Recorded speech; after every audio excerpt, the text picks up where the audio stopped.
Oh, Dahanjo. How you doing, everybody? Matt the Greeter atop the Bug Smasher. Alrighty, you turning? What are you doing? Let's do this. And that way we don't have to worry about it. Yeah, he ended up turning, but it's nice to have 96 cubic inches ain't a bad thing when you have to make a snap decision occasionally if you're in the right gear. Yeah, we got some clouds ahead, boys and girls. I don't know if you can see them. Menacing. It's in the 50s today, which is paradise compared to what we've been dealing with. And you know, I'm back after having a dead battery. Not me, but the bike. And yeah, so it sure is good to be back. I missed the nice warm days. We had a day in the 60s, and I was just, you know, like Charlie Brown with head hung low with the music playing, watching bike after bike after bike go by, or at least in my imagination there were thousands of bikes. Everybody was on bikes, you know, so men, kids, women, Scotsmen in kilts, everybody was on a bike.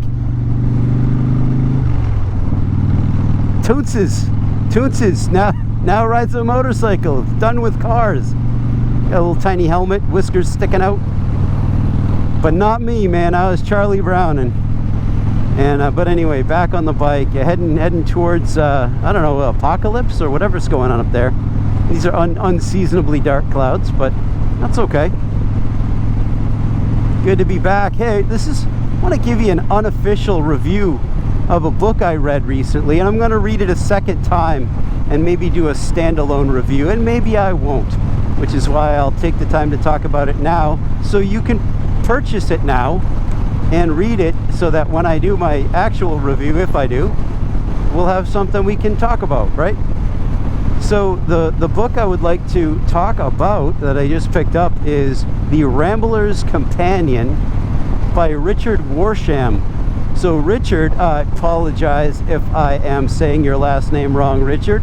Although I have seen a few episodes where you said your name, but you know, I was probably drinking coffee and caffeine hadn't kicked in yet. But Richard Warsham, the founder and big guy of Janus Motorcycles, and as some of you know, my massive fixation with Janus Motorcycles, and I would love to own one someday, I guess is what it boils down to. We'll cut to the chase. I would love for a buddy to the 09, to my Bug Smasher, Harley Davidson. I'd love to have a little Ripper, you know, and they make 250 and 450 cc, really old school, brand new bikes. And you know Janus. I don't have to tell you about them, but I'll leave a link to their site. Really cool. I've seen one in the wild, and I shouted. I was like, oh, is it Janus? You know, my wife was like, what are you talking about? Well, Greek mythology is going to your head. Was it Greek or Roman? It was Janus. Oh, I always want to stand up here, but they fixed that bridge like 3 years ago, but I still expect to get knocked right up into the air. Anyhow, that has nothing to do with Janus Motorcycles. Aside from The Rambler's Companion, written by Richard Warsham and illustrated by Richard, and it's not about Janus Motorcycles. It's about the maybe ethos or the I don't know, the justification. It doesn't need justification, but some people feel like you need to justify why you're buying a very limited technology, low cc motorcycle in this age of power and you know, just ridiculous. Like, people have television sets mounted to their handlebars, you know what I'm saying? I mean, I'm born in the 70s, so yeah, like full screen TVs, and you know, stuff blocking every iota of wind and weather, so you never really have to be in the world. It is almost like being in a cage. I know some of you getting riled up. Relax. I'm just saying, motorcycles today compared to motorcycles 100 years ago, very different, and a lot of great progress has been made but there have been some crucial elements to motorcycling that have been lost in the pursuit of power and comfort and reliability, I'll say, right? And so Richard's book, The Rambler's Companion, really seeks to justify or maybe just sort of chew on. That one is still a bump. You got to stand up. If you don't stand up on that corner and you hit that bump, it can mess up your day if you're going a little spicy on the speedometer. You know what I'm saying? So yeah, you're best to stand up there. But yeah, so the Rambler's Companion is broken up into some sections. That's a very nice introduction. Even before the introduction, there's a snippet from a Richard Wilbur poem. Richard Wilbur is one of those poets where you need to read his poetry with a dictionary next to you, because he just uses, and it's seamless. He's a beautiful writer, but you'll read words and you're like, I don't know what that means. And then when you read the definition, it is like the precise definition of what you would have said. Well, let's check this out for a friend, huh? Now you'll have to see that on the not a new pothole there. Yeah, so Richard Wilbur, you start a book off with a Richard Wilbur poem, I'm probably gonna buy it, because I know something about you, the fact that you know who Richard Wilbur is. So Richard Warsham, yeah, you had me at Richard Wilbur, mezzo litro, from the Mind Reader, the poem The Mind Reader. So yeah, it is a really terrific read. It's got an introduction by a guy I've never heard of, but who seems to have really great credentials when it comes to riding on off-road, you know, small CC bikes, and just, you know, just survival on the road, essentially. So and then he goes on to talk about, you know, what is rambling? What are some of the things we've lost over the years, you know, now that motorcycles have gotten better and better and better? And you know, and then the real joys of having something low CC that is so simple. You could do a lot of repairs just on the side of the road, you know, and the joy, you know, and you're riding on something that's, you know, it's very light compared to, like, my Bug Smasher is about the smallest heavy Harley that they make. I don't know if they make a heavy Harley that's this small anymore, but it's 96 cubic inches, but no fairing, no bags, no nothing. And this is a monster compared to, let's say, a Griffin 250, right? Or a Halcyon 450 even, right? This is 1585 cc's as opposed to 450 or thereabouts. So but when you reduce the motorcycle down to its true, I'll say its true form, I'll say it, to where it is a, you know, it's a framed thing with a simple motor that turns a wheel and gets you into the wind, and you look at a set of power lines and you're like, I can ride down there, let's see what's down there.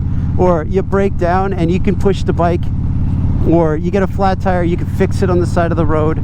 You know, what happens to the quality of your life when you are, you know, when you've taken all the screens away and it's you and it's the breeze, and you're, you know, you can get up, you can go 90 on the highway if you want to, but you can go, you know, like, let's face it, my rides where I take you guys, I'm between 25 and 45 for the most part. And that's, for me, the sweet spot of riding a motorcycle is like 45 miles an hour. Like, you get breeze, but it's not too breezy with no windshield. You know, you can really, you know, you can go a lot faster, you can go a lot slower. But 45 is like, you know, you're doing something, you're moving. And, you know, to do that on a small CC motorcycle that you can, you know, you can care for yourself. You know, it's just quality of life. You can go. The first dude went cross country on a motorcycle. I think it was 1903. It took him something like 50 days. But imagine that, you know, and you got your rucksack or your little tent thing, and you're just kind of stopping where you stop and going and finding little spots to eat. And it's not about the speed. It's not about reading the screen. Oh man, who's blowing all that weed smoke, huh? Nothing instills me with more confidence than the fact that I think 1 out of 3 cars in Massachusetts is absolutely blowing weed smoke these days now that it's legal. Thanks everybody. Yo, we made it legal, so maybe you could like try safety. You don't have to drive around anymore. And now it's like, it's legal, so everybody's driving around smoking. It's like, guys, you're missing the point. Legal so you don't have to get in a car, you know, and like zone out, dude. Like, come on, go home. And if you can't smoke at home, or if you have to get in the car where you can smoke, maybe you're not supposed to be smoking, you know. Show a little denial, self-denial. It's the beauty of lack, right? That's a thing. You can deny yourself once in a while, and then when you can indulge in something, it makes it a lot more enjoyable. Yes? No? I don't know. Anyhow, yeah, so the Rambler's Companion, and as I was reading through it, you know, it got to the end, and there's a nice appendix where it's got, you know, here's some just basic riding gear you may consider having with you at all times. Here's some if you're going on a longer journey, and here's some things you may want to consider if you're going on the longest journey you're ever going to go on. So that's very useful, but what the book lacked, I think maybe intentional, it had a beautiful introduction, but it had no conclusion. And at first I was like, oh, I wanted there to be one more chapter. And then I got to thinking, Richard, did you do this on purpose? You know, like maybe that is intentional so that we can come up with our own conclusion, right? What is our conclusion? Having read this, some of us are in the rambling lifestyle. Some of us, like me, are really passionately interested in it, but really not in a life position. I can't afford another motorcycle by a mile. I can't afford another motorcycle, and I can't really afford to get rid of this one, you know, because you're just not going to get a Dyna lowrider again. And it's the Bug Smasher. It's my first and only bike. Endlessly fixable, hopefully. But yeah, I don't know. I should just wrap this up because I'd like to do a proper review. But yeah, no conclusion. And I think the conclusion is your own conclusion. Like, do you agree? Do you disagree? Do you have things to add on to that? Or is the conclusion of the book that you get on your bike and you go for your first ramble in your entire life, right? Is that the conclusion? And then you can journal, you can write your own book. You could tell your own story through a moto vlog, you know, through a journal, through something, right? Maybe that's the real conclusion. Is like now the bike is in your court, so to speak. And let's see where you take the story from here. So Richard, I don't know if you did that on purpose or not, but you know, it works. When I think about it that way, it really works. I love the idea. I love the idea of a Janus motorcycle. And you know, I've been around, I've clicked on the site, then I get spammed with, hey, did you leave something in your car? It's like, dude, I just want to look around. Just want to look around. And someday, maybe someone will be selling one cheap. Maybe someone will have an extra one laying around and say, hey, here, why don't you take this for a summer and strap your camera on and find some nice back roads and tell a story. And that's all I have to say about the Rambler's Companion, Richard Warsham. Available on Amazon. I ordered it. It was manufactured in the United States, in Connecticut, on March 9th, and it arrived at my door in just south of Boston, March 10th. And I read it March 11th. So, you know, listen, $10, invest in it, pick up a copy, read it for yourself, let me know what you think, and man, hey, maybe we can get a ramble together sometime. I would love to do it. And just hit the road on something small cc, main streets and back roads. Do like a Peter Mahegan, but instead of the old Impala, I could ride a Janus. Maybe I'd get a Janus in the color scheme of Peter Mahegan's old, you know, Chevy Impala, and I could do the main streets and back roads from 2 wheels. How does that sound? In a perfect world. In a perfect world, it'd be John Maxwell doing the talking. Or Matt Laidlaw or somebody like Kraken's Garage and Adventures. But hey, you know, I'm happy you're stuck with me. All right, guys, care about you so much. Thanks for riding along. Rambler's Companion, Richard Warsham, Janus Motorcycles. Get out there, live life, be good to each other, be good to yourself, and I'll talk to you soon after I show you this sign of a cycle shop I've never been in. Cliff Cycles. What's up, dude? And dudette. Bye.